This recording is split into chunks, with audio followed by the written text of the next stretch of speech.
Hello po. Hello po. Hello.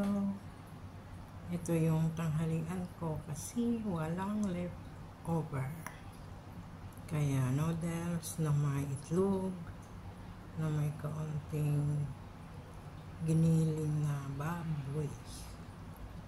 Hindi ko nilagyan ng gulay. Yan ang pananghalian. Tapos mamayang mga alas 3, after 3 hours, mag-ano na lang, tinapay. Para-paraan, para hindi magutuman.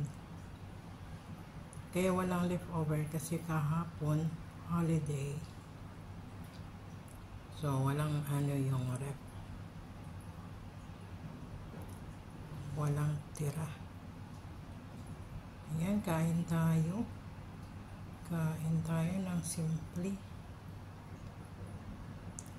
Okay.